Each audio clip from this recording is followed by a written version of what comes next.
Good evening, everyone.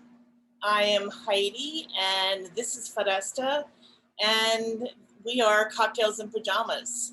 So this evening we come to you at a very interesting time. I've just been noticing some things about myself as there's just a lot of changes, not only in the climate, but also as we are moving into a different season. And I just wanted to check in with everyone and just see how everyone is doing with that change. I know for some people, it's not a big deal. And then for some other people, it really can bring up some anxiety or depression and the change of temperature, the change of lighting. There's a lot happening in the world, and of course we have the ongoing with Afghanistan. We have the ongoing with we have another storm. We have a couple storms going on right now. So anyway, just want to put that out there. And yeah, and as part of my check-in, I will say that it's been kind of a wonky kind of a week for me, because I I left on Sunday a lot later than I would typically leave to go see my mother for a couple days, and then I came back, kind of rushed back yesterday because I thought I had to be here for something and I didn't anyway. So it felt like a really rushed time with my mother. So I'm kind of feeling a little, I wish I would have had a little bit more time with her. In any event, um, yeah, so just noticing how the week is, we're already midway through. Tomorrow's Thursday. We're looking at the end of the week, but I'm just like, my God, we got to Wednesday already, and here we are doing another episode. So anyway, welcome. That was a long kind of introduction and welcome. Oh my goodness. And how are you, my friend? Overall, I kind of say like the great spirit as well, right? That kind of the bigger part of me that I relate to a lot. And, on the physical plane, I'm in a cleanse, and it's like literal, afternoon headaches or a little bit of nausea, like as my body I can sense is really detoxing. And it's just interesting to be a part of. I don't know how else to say that because I do feel like, oh, I'm like the spirit that has this little vehicle to run around in. But I'm watching the vehicle like sputter a little, being like, okay, but I think of the Native American sweat lodge where like you think you're getting sick and like the shamans are like, no, you're getting well. Like, but it's I'm also learning so much as it relates to how this amazing vessel works. I just geek out on stuff, so Yeah. I'm getting to be a student at the same time, which I love. So Yeah. yeah, that's the immediate update, as you know, because I was like, I don't know, I don't feel so good Yeah. right before our call, um, riding those waves a little bit, Yeah. and knowing like they get better. Like the first few days are kind of gnarly on most cleanses, so yeah. Yeah. And are you still at your mom's? No, I came back yesterday, um, super early, like really early. I woke up at 6:30. Too much information, but I woke up at 6:30 to go to the bathroom, and then I was just like, you know what? I don't want anyone coming into my apartment without me being there. Sure. There was a little bit of miscommunication. They ended up not having to get in my apartment, which was good, but that meant that I was literally on the road by 7:15. I got back to Philly around 9. I know, 9:15, and I waited around. Like I literally waited around for this person to come. And anyway, a lot of miscommunication. And needless to say, I took a really long nap yesterday, which was lovely. And I was like, I really need this. Because when I'm at my mom's, there's usually one day where we get up early and run errands and that kind of thing. We just kind of do things, especially when it's hot. We like to do things in the morning, get them out of the way, and then we have the rest of the day to kind of chill and relax. So that's what happened on Monday. And then I wasn't expecting to have to get up early Tuesday. Of course, not the end of the world, but also not my favorite thing to do because I'm really not a morning person. I feel your clarity in that statement, and I'm feeling curious. What does it look like if you have to interact at that time? What happened? What do we see over here? Well, I if I'm okay by myself. Let me say that. It's very different if I'm by myself. If I'm with other people, I typically will ask nicely if we can just keep the conversation Yeah. to a lull or very little, or and I also don't like to be bombarded with questions. My brain just can't. I need to Yeah. kind of, um, and I too am in the process of beginning a cleanse myself. So not having coffee, that's a tough one. That's been tough, but I'm doing it. Like I'm going, okay, what can I have in replacement of besides water? Like I love Mhm. water, but besides water, what can I have in place of coffee? You know, um, so I'm still struggling with that because I'm not a green tea fan. It's okay, but I'm just like I'd rather just drink water. You know. So Right. anyway, I can be a little grouchy. I can be a little grouchy if I have not had good sleep. Um, but I really do I like silence, and I don't even like. Let's say so when I did get on the road, I didn't even turn the radio on. I just really like quiet. Mhm. I'm a believer in the gold, like the gold. I always the one of the metaphors that I use a lot is silence is golden because it is. So I really think of silence as this gift that I often give myself because I need it. And I really wish a lot of the rest of the world would do the same because there's a lot that we can actually hear in the silence, that we can glean in the silence. So much. Yeah, that we can't hear in the busyness. Right. Yeah. Yeah. Yeah. Oh my gosh, that's beautiful. I was having shadow laughs over here because we're so similar, and I was resonating with like, yep, I'm good on my own. I'm good meditating, listening to something, um, journaling, having that delicious cup of coffee, gardening, just even like gazing at nature in the morning. We have a nice veranda, and it's like it's a garden terrace with a water view. So it's just like it's the yummiest place to sit in the morning. And I'm kind of still waking up, I'm kind of in a dreamy state when I wake up often. And I think it's when you said you used a word, I don't know what it was, but I was feeling into it as boundaried. Maybe you said grouchy or something. Uh-huh. But to me, it's sort of like I am kind of yankable. I'm just waking up. I'm kind of liminal. I'm not 100% conscious.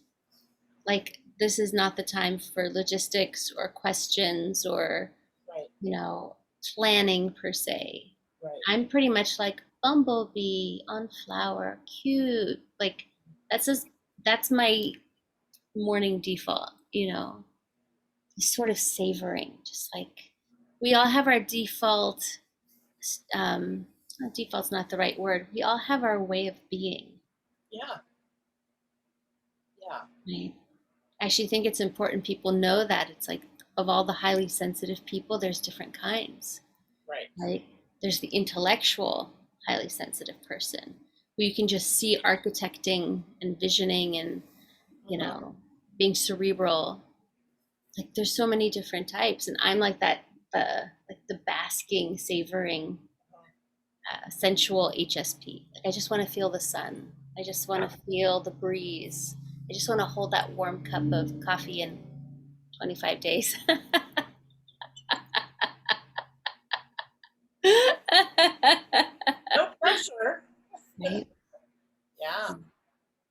It's just really sweet. I hope that we're getting to normalize that maybe some people like us require a little bit more introverted time upon awakening.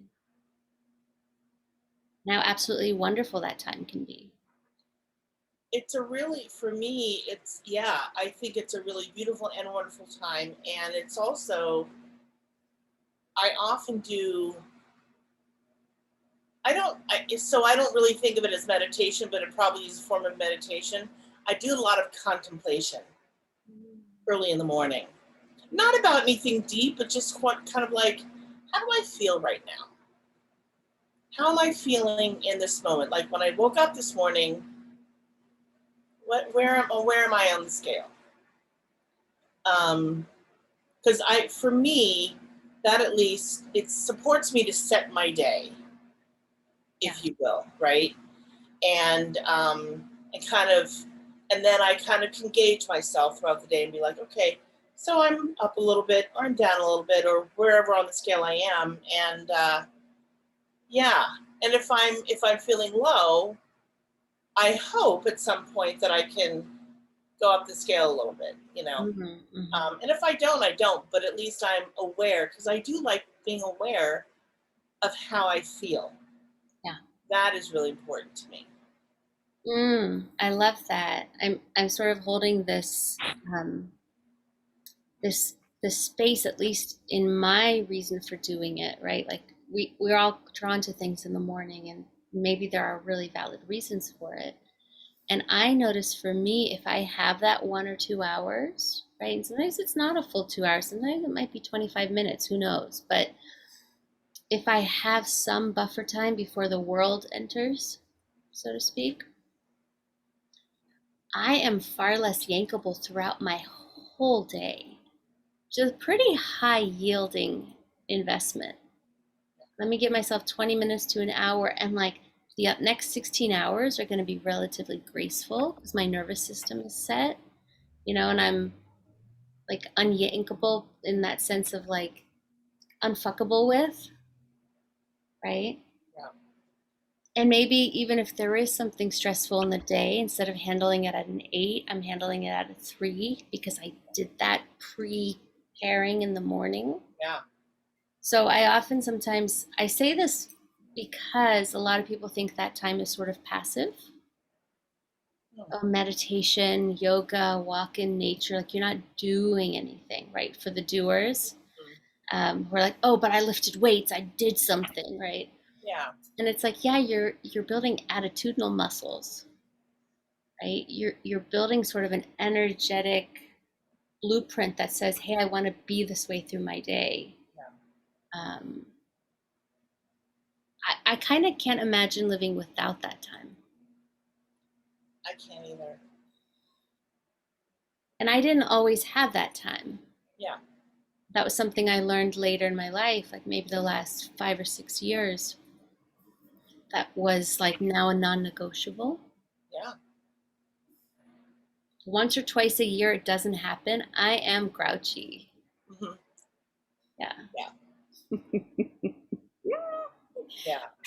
Yeah, so my love, you sent me this gorgeous link to like 250 conversation starters. And as I was sort of, I don't have much tolerance. I feel like I'm older than some of my friends, who are used to cell phones and stuff. I don't have much tolerance for the scroll. So I scrolled like 3 times. Then it got me thinking of my own questions. So I was like, oh, some of these are good, and some of them, like, I don't know. Um, so I had one for you that I actually heard today in Okay. my first couples coaching training thing. Okay. And one of the coaches asked, like, what is your ideal partnership? What does your ideal partnership look like? And I just thought, like, Hmm. that's a really sweet question in a way, because you get to know somebody through that Yeah. answer. So that's your question to me? Yeah, Okay. yeah. Yeah. So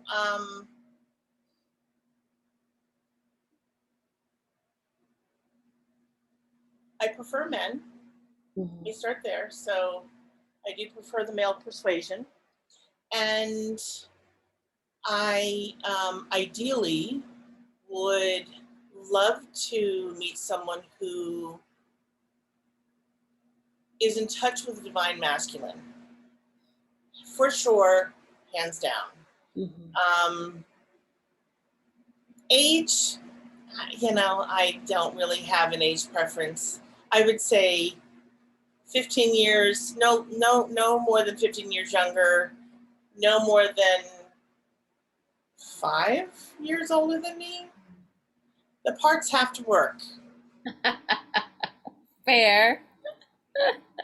That's important. Yeah. It's very important.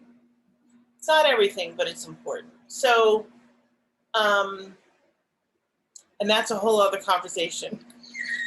So anyway, um, has done work on himself beyond the divine masculine, but has done work on himself, has healed, a lot of his wounds, because we all have wounds.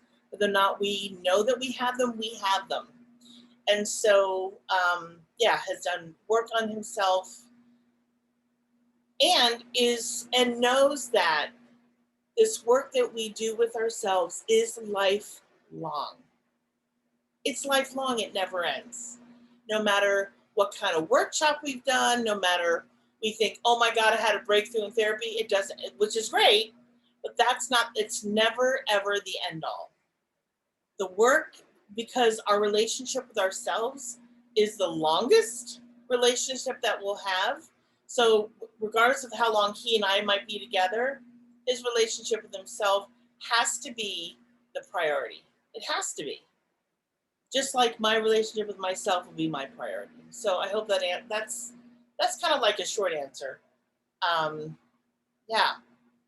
So Yeah, no, I feel like you brought up some really important points that sometimes people, I will say those of us who have gotten a lot of input from society on what that should look like, you brought up points that are actually richer and deeper and to me actually very valuable in a relationship, right?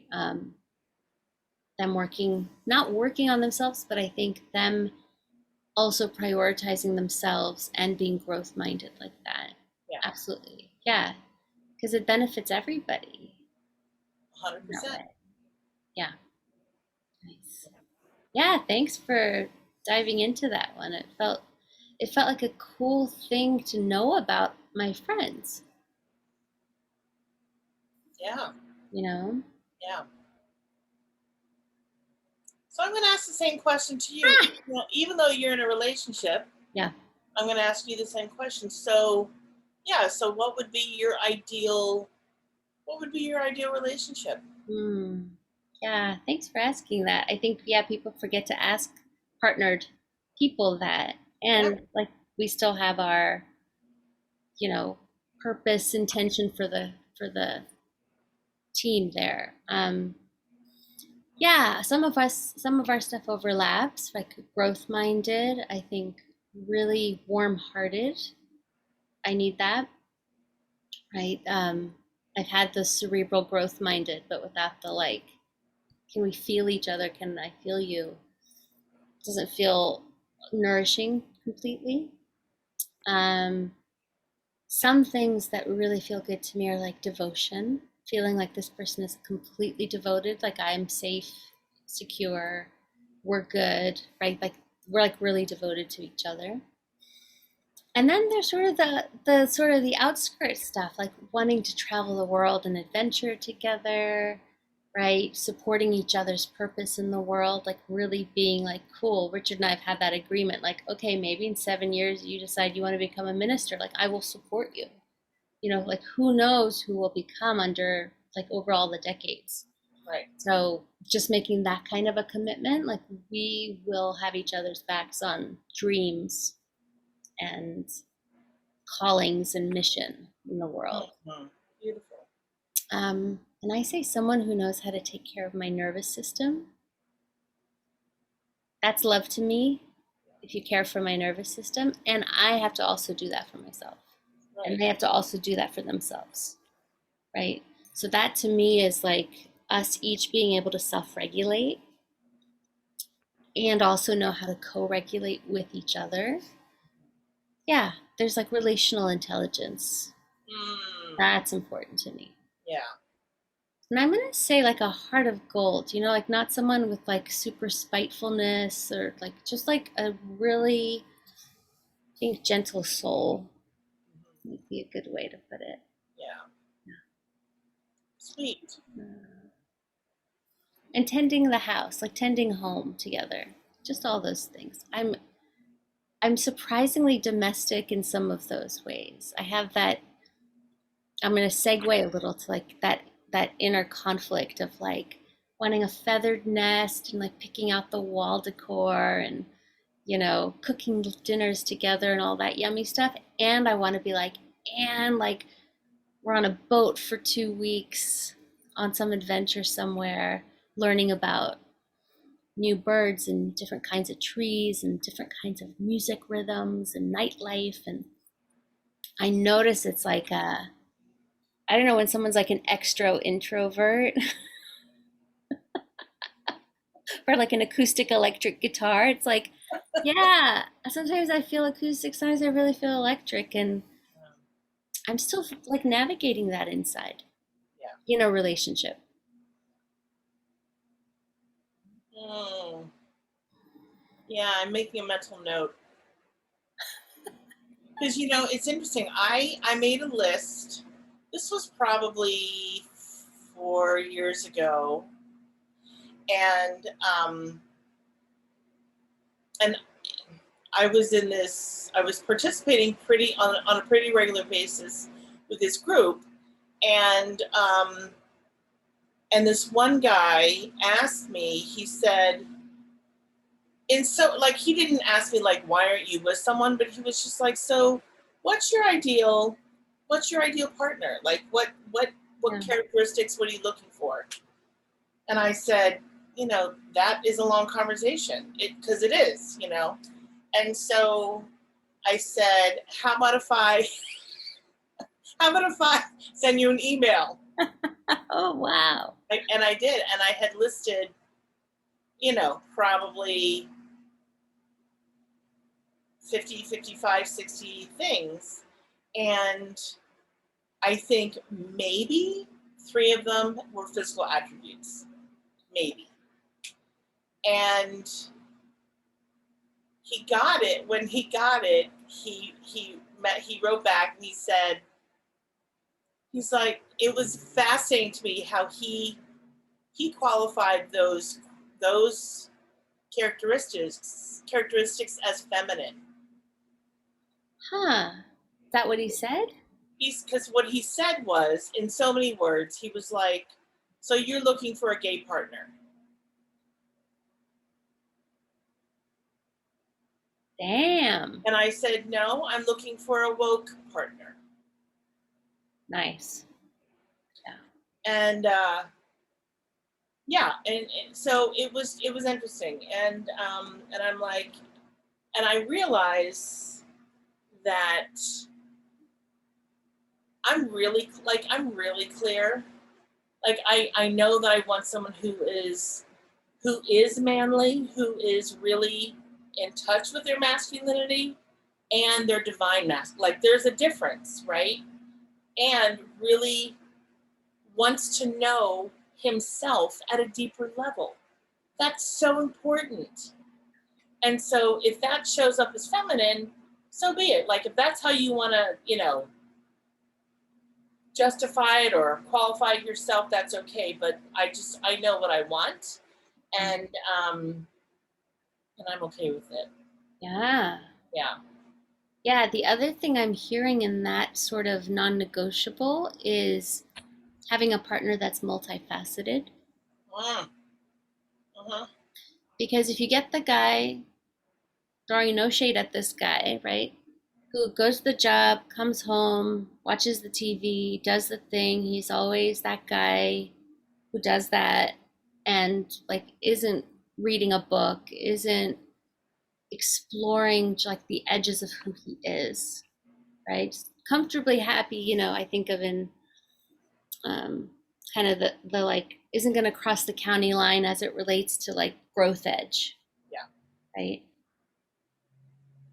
I imagine that person can still be a solid, decent human being, right? Like somebody might just love that Sure. security, stability, predictability in that kind of way. And I know I would want someone more multifaceted than that. Like, and that part welcome, but also like, I want to know sort of the truth of a person. And I don't think that's one dimension. No, and I want someone who's going to Mm. challenge me to grow, challenge me to be a better person, challenge me to be better in the relationship, to show up differently, all of it. Like, yeah, and someone who's willing to grow together. Yeah, amen. Yeah. Yeah, and I feel this in my partnership, which is like, man, I keep being asked to step forward. Like never, like not in a way that's sort of, as you said, like not in a mean way, but in a like more of me, more Yeah. of me. Okay, I've got to bring more of me. It's the same in songwriting where I get like risk more emotionally, and it's like, fuck, this already feels like I'm naked. No. And you're saying like another layer, right? Like when my songwriting coach is like, this is really good and I want you to risk more emotionally, it's like there's more. Like that's how being in a partnership that's growth minded feels like. Yeah. It's sort of a like renewable, right? Yeah. It's fresh to some degree because it's like there's no way those two people are going to be the same in a year, Right. which is super fun to do with somebody. Yeah. Yeah. If you And have friendships, I'm going to say friendships included because I don't want to diminish that a friendship can invite that too. yes. You know? Yeah. Even a colleagueship. I feel like I have sometimes when having authority figures that I don't totally get, having to do that shadow work and trigger self regulation and stuff. Sometimes I've had colleagues be my best teachers, Yeah. right? People I don't know outside of the office. Right. Me too. Yeah. Yeah. It's really cool. It's like, wow, you signed up to be that annoying, cringy person so that I could learn something, Yeah.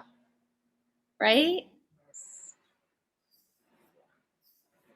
So it's interesting that you mentioned songwriting and going to a deeper level. So I recently, um, the three things I want to tell you about. I watched two interviews. One with Casey Musgraves. I don't know the name. She's a four. I think she is. I think she's kind. It seems to me like she's kind of doing what Taylor Swift did which was Taylor Swift. If you remember originally, she was kind of like Christian country. Yeah, and kind of like a country sweetheart. Yeah, and then she morphed into pop. Mm-hmm. Okay, Casey Musgraves started out as a country singer. She's maybe 25. She's very young, 25, 26. And she's kind of crossing over to the pop world too. And so anyway, she's been talking about just the transformation that's going on in her life. She was married very young. She got divorced. A Wow. lot of change going on. So she wrote, anyway, just her album process, right? And then I watched an interview with Halsey, who's also very young, and she's with child right now. I don't know if she's already had it because I'm not sure how the interview was. I think she's still pregnant, but anyway, and how what's happening in Texas and how the backlash, just like, so wait, so before she was pregnant, people were like, when are you going to get pregnant? And Right. now that she's pregnant and she's a single mother, people are like, oh my God, are you going to, like, I can't believe you're going to do, so it's really kind of, it's a little ridiculous, these trolls, Anyway, so she's talking about that album process and her writing and all that. And then Billie Eilish just released so she did from the first song to the last song, she did a performance at the Hollywood Bowl. Mm. Like a montage of those? Yes, the whole thing. And I would say several of the songs are with anyway, yes. Several of the songs are with an orchestra. Nice. It is just, it's so beautiful. And talk about vulnerable. I was sobbing. Like, I just couldn't believe, like, her lyrics are they're undeniable. And I was like, oh my. So anyway, just to watch these three young women, they're all under 30. Wow. Well under 30. Wow. I know. And to do this and to really put themselves out there, I'm like, this is empowering to me. Like, I'm like, at my age, I'm like, God, I wish I would have had those women as role models. You know what I mean? I just would have, anyway, I don't know what it would have changed, but I just feel like for women to speak their truth, to talk about their pain, and Oh my gosh, yeah. it's just really beautiful. Yeah. Yeah, I was reading, so beautiful that you share this because I think it's really important for artists and anyone who does sort of a confessional biography sort of way of songwriting or art or even podcasts, right? Yeah. It was in my songwriters magazine. It was I think the 50th anniversary of Carole King's Tapestry. Oh my God. And at the same time, Joni Mitchell's, maybe it's Blue or something, like they came out the same year, which is already like my brain's exploding. But also, they said it was the first time that confessional songwriting was brought out into like the pop mainstream, and especially by women made it all the more powerful because they're talking about their love, their pain, their breakups, like things that weren't spoken about, I'd imagine, in like the Leave It to Beaver 50s or whatever. So if you really think about the time it came out, people were just like shoo bop, right? And I hear someone just like spilling her guts out, and it's a woman, and it's vulnerable, and it's powerful, like all of that. And I was really blessed to have female songwriters I was influenced by who were influenced by those women. That makes sense. And also the men, like the Neil Youngs and those kind of people. But for me in the 90s, like having PJ Harvey and Tori Amos and Heather Nova and even Paula Cole, just like these kind of wild, angry, honest, raw women. Alanis, right? Like just these untamed, since we were talking about that book, these untamed, wild women as they're meant to be. So powerful, you know? And I think that's why it's the promised land for songwriters like me, is like, I was moved by how confessional it was, you know, how vulnerable it was, and how sort of raw and feminine it was. So it's kind of cool. It's kind of cool that we love that sort of. I just love knowing that about you, knowing we share that as well as our morning rituals. Hey, after we got off our call last week, I was like, what are the chances that we both love Daniel Day-Lewis so much? Like, what are I know. I was like, I can't even believe it. So anyway, so I thought a little bit more about that question. And so for those of you who missed last week, the question was, who is your favorite actor and actress of all time, I think, in so many words. Okay. Mm-hmm. So anyway, so I've added two people. Denzel. Nice. I respect that. Love him so much. And Kerry Washington. Oh, okay. Do you know who I'm talking about? I think so, but I'm not 100% sure. Okay, so are you familiar with the many-year-long running show called Scandal? Yes. The lead? She was the main character. Okay. Yeah, I've seen the trailers. I haven't seen the show. Okay, so I think I might have watched 5 episodes of that. But what really got me, two things that really got me. So she did this show with Reese Witherspoon called Little Fires Everywhere.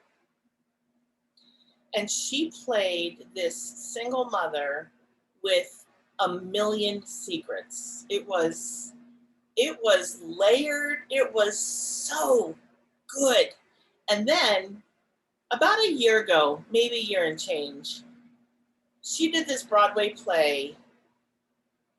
And then what they did was they brought it to Netflix. So they did the stage play and they showed it on Netflix. And Wow. I know, yeah.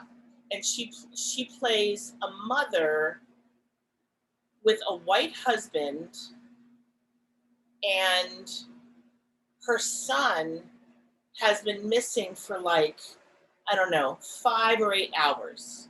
Mm. And and he's like 17, 16, 17, I forget. He's a teenager. And she goes to the police station because she's concerned with good reason. And it's a very layered story. She is I can't even, I will send you, and I will put a link. Yeah. I can't remember the name of the play. Oh my God. It is it's heart-wrenching. Mm. Um, and it just gave me a very different perspective of her as an actress. And she carried that play like on her back. She carried that. I was like, damn, girl, she's really unbelievable. Yeah, I really, really, really respect her and I really like her. Um, anyway, so I wanted to bring that here. I was like, yeah, I forgot about, Yeah. yeah, yeah, It's really awesome also just because I think what little I know of her has been just sort of this sort of suave looking, right? Like Scandal just has this sort of suave, kind of clean, maybe not that interesting, at least to me, but yeah, that would interest me to see that she's that much of a chameleon yeah, and knows her craft clearly. yeah, I for love it. sure. Yeah. Hmm. Yeah, so I'm curious, we've been kind of talking about being on other people's podcasts and sponsorship and other ways to do things. And I'm not like I'm learning to be a new like podcast listener, but it hasn't been a thing I've done. So I'm curious for you, what's like the yummiest podcast you've heard in the last few weeks?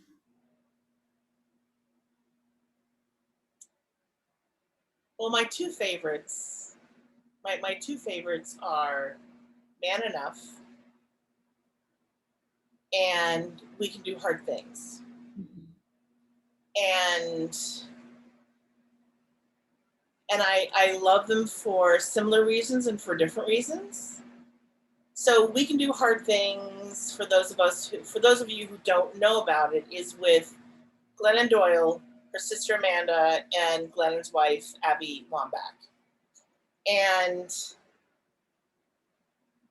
like she leaves nothing on the I mean everything's on the table, everything is open for discussion. And I love that. And they laugh at it, like they laugh at themselves, they laugh at each other, like, and because the truth is funny sometimes, it just is, and it's also very, heartwarming, and the connection between the three of them is really beautiful, really, really beautiful. Um, yeah, because they have three very different personalities, and yeah, it's really yummy. And then Man Enough is with Justin Baldoni, Jamie, I can't think of his last name, and Black. What's her first name? Something Black. Anyway, um, that podcast is about the divine masculine. I mean, in so many words, kind of like paring it down to the divine masculine, and men who are and so they talk very openly about masculinity, what it means to them, their wounds, Hmm. being real with their feelings, having a community for that, and And what I find interesting, because they shared this on the podcast in the conversation, is that Justin has shared that there have been people that have commented, kind of mean things like making fun of them for, showing up as men and blah, blah, blah, and, that kind of thing. And I'm like, really? Is that really what you want to do? Yeah. So, yeah. So last week they had Rainn Wilson as their guest. I sent you that link. I don't know if you listened to it or I not, but haven't yet, no. so Rainn Wilson is from The Office. He played Dwight on The Office, and he started his own company called Soul Pancake, which is really wonderful and delightful, and very. It's just about loving the human race, and it's very sweet. And so anyway, he was a guest last week, and one of the questions they asked their guests is, "When was the last time you cried? When was the last time you cried?" And I think Rainn was like, in so many words, "There's not a day that goes by that I don't cry." You know, Wow. I know, like that's his reality. He's like, I cry a lot, and he had no shame, no embarrassment. He's just like, it's who I am. Um, and yeah, and I just want to say, if there are men listening to this and you are cringing at my sharing this with you, I want to say to you, show up as you are. Like we all have big feelings, regardless of whether or not we want to call them big feelings. Feelings, emotions are big. They are part of who we are. They are part of our survival. They're how we deal with life and the world and our own stuff. So yeah, I do think the world would be a better place. I don't know if I want to say a better place, but certainly um, moving along a little bit easier if people actually allow themselves to feel whatever they were feeling. Yeah. Yeah, absolutely. I've said often, like, we seem to live in an emotionally deficient society, or an empathy deficient society, might be better to say. And like teaching everyone to be emotionally jammed up and power through and stuff it and eat over it and exercise over it, like all the things, then you're surprised like you have a bunch of people who can't communicate. Like, Right. you know what I mean? We're sort of creating that, we're co-creating that dynamic. And I think stuff like this, you and I sharing the way we do, is just a way to remind people like all of it's welcome, and like I don't think there's any part that is surprising if we've really embraced ourselves, to be like, yeah, I can accept that in somebody else, right? The rage and the grief and the sadness and the joy and all of it. But yeah, I would like to see a world that is more emotionally literate, and more empathetic, because people in their hearts aren't necessarily the ones out damaging stuff. Right. I agree. Yeah. People in their hearts don't, I'd like to think, don't go around hurting people. Yeah. So it's like how to get more people in their hearts. Of course, that's the remedy. Of course, that's the medicine. Right. Yeah. Hmm.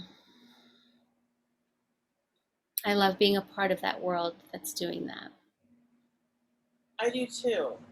I feel that I feel like I'd be missing. I know that I would be missing something, and I know that I would also feel really lost without it.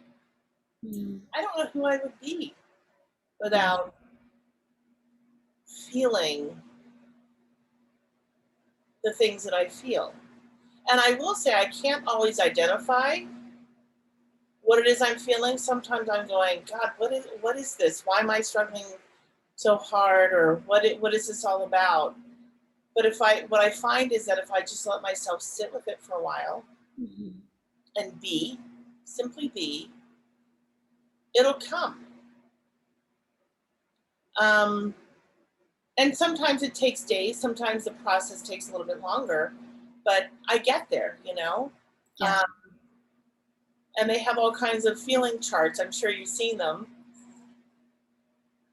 And those are really wonderful too, because sometimes we don't have the language and we Mm-hmm. need a little support with the language. And that's okay too, because there's a lot more than just happy, mad, and sad. Like Oh my there's so gosh. many more feelings than just those three. But I think typically people are like, well, I'm either happy or I'm sad, or I'm like, there's a lot Yeah. on the spectrum there. Yeah. Yeah. And to add to that, even being able to report that back to people means you've got to have some form of attunement to yourself. Right. What am I feeling? Do I know what I'm feeling? Is that accurate? Yeah. I mean, it's the reason why I really love my job as a coach is not only is it welcome to come in and speak about feelings and struggles, um, but it's actually really powerful to have communication like that with someone. It's not the how are you doing? Great. How are you doing? Great. Right? It's oof, I'm struggling with this. I just came out of a conflict with my colleague and now I'm sitting to lunch with you and like whatever, you Yeah. know, the honesty, the transparency, Yeah. the nakedness, dare I say, Right. of being that honest with each other. Right. And then to be the person to hold space for that. Hmm. And the times I've had that space held, like all of it, That's, yeah. you know. Even today, there's a group of women that I've really circled with almost weekly since we graduated from the relationship school as coaches. And not everyone makes it every week. It's kind of a medley depending on the week, but we've kept it going since graduation. And I hadn't seen them the last, I want to say 3 times because of just the homeland stuff and travel and particularly just being overwhelmed.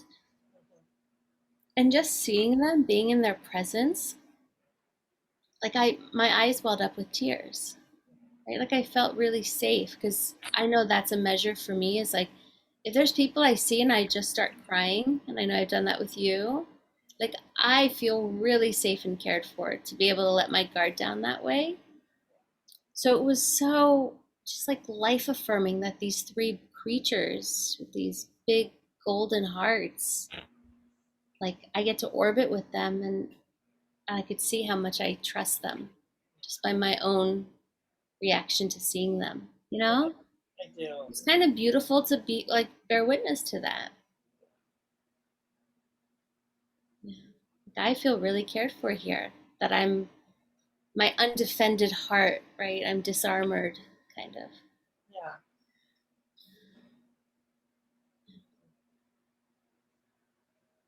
So here we are.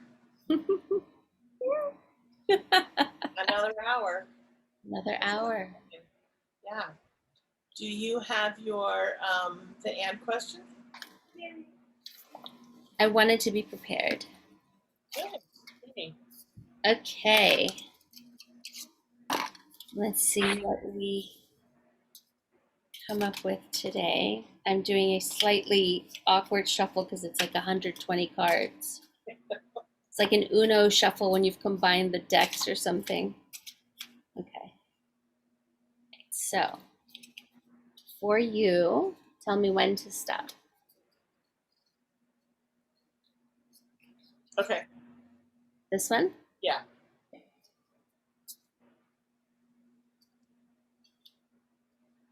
Awkward. Okay. We might pass on this one. I don't know. Okay. What do you think are my dying wishes? Oh, that's Oh, that. yeah. Okay. Like, I don't know. I don't even know what mine are. Right? I know. Well, this is the partnered long term Yes. deck. Okay, here we go. Yeah.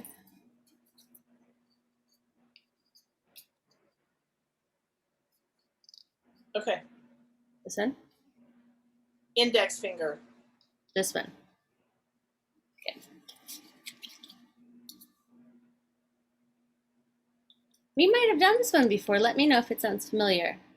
The first time we met, what do you remember thinking about me that still holds true now? I think we've done that one. Yeah. Okay, I'm gonna do the one right after it. Okay. Okay. Okay. How do we love differently? Oh boy. That's beautiful. How do we love differently? I think we were just talking about what the difference is for us. Well, yeah. Um,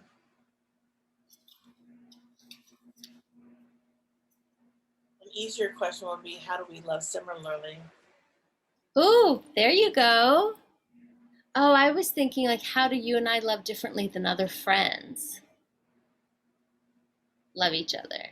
Oh, But you're thinking they both make sense with this question. It's kind of funny. You're thinking like, how do we show our love in different ways? yeah. Huh. Yeah. And it's interesting that you came up with that. Fascinating. Fascinating. Yeah. Okay, so I'm gonna answer it the way that I interpreted it. And I'm actually gonna change the question, which is because I think that makes more sense. How do you and I love similarly? I think so too. Um, because that's what's obvious to me, I think. So I feel I feel that we both love with our whole hearts. We both love deeply, like really deeply. Um,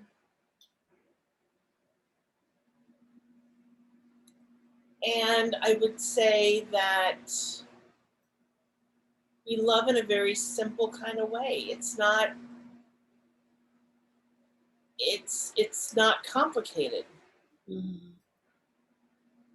Oh, I love that description. Yeah, It's really touching to see that reflected back, and I resonate with it.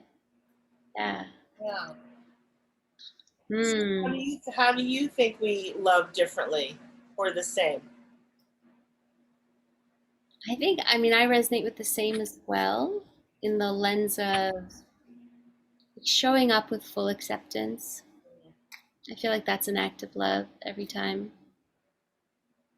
Um, Listen, like the presence, the level of presence to me is love. Right? These seem like simple things, but sometimes people don't do these things. The acceptance and the presence creating safety, and therefore more connection, more openness. Um, and then I think one place I could honestly name that we'd love differently, because we've named it with each other, is I don't interrupt you, though I'm generally an interrupter. Like what happened then, and then what, and then tell me, and I love you by not doing that because I know it drives you crazy. And sometimes you will volley the ball with me a little bit more because I do like the back and forth in something versus like sometimes I'll feel like, it's like a book report. If like the other person doesn't say anything, I get nervous. So just, yeah, that's one place where love for you is not being interrupted, and love for me is like being like checked in with, kind Mhm, of in mhm. dialogue. Yeah, Yeah. it's we could play with that a little bit. Yeah. In the next coming weeks, we can just kind of play with. I think the word for me, I think I have a problem with the word interrupting too. Fair. Yeah. So if I don't know, maybe we want to use another word for that or change the narrative a little bit, but um, yeah, I would certainly be open to change, open to change. Okay. I feel like you're opening up like a whole portal when you say that. I'm a little nervous. Yeah. Okay. I dig that. Thanks for the invitation, or I think I should say like the welcoming of it. I'm open to change too. What is happening? Well, that leads me to also one last thing as we close up in terms of change is, we've talked about guests Oh, right. Yeah. and my mind is on what's coming up, right? If you want to introduce our guest that we know of, like that we definitely know is coming. Oh, I don't know. And I'm like, oh my God, are you going to surprise me? Yay. Okay. Okay. Yeah. So the next few weeks, I think there are 2 or 3 Wednesdays left of September. So just watch Facebook. We'll put notices up as far as when we're going to be doing this. But next week, we do know that we will be on at 6 instead of 7. Um, so next week is the 24th, and then the following week is I think, I think right? it's the 22nd. It'll be 6 o'clock Eastern. And then the following week will be the 29th. Mm-hmm. And that week, we're going to have a guest on. She's been on before, and we're going to have her again as a repeat guest, talking about some really interesting things. And that would be Janice Solomon. And then starting in October, we will be for sure going to 6 o'clock Eastern. 6 o'clock Eastern, and we will stay with that through the end of December, and then we will revisit Mm-hmm. at that point. Yeah. Thank you for sharing that. And I'm holding our Ed stretch, which is also to have some men guests, Yeah. male guests, um, who can speak to both the experience as a man and also, the more, I don't know what we would call it, but just sort of how we discuss with full transparency the growth mindset, the heart mindset of just our way of connecting differently, right? So I guess I'm making a call, just knowing the men I know who have genuine hearts, that we're gonna invite, divine masculine in for some conversation and communion. Yeah. Yeah. We welcome you if you want to join us. We would love that very much. Mm. Thanks for tonight, my love. Thank you, my friend. Mm.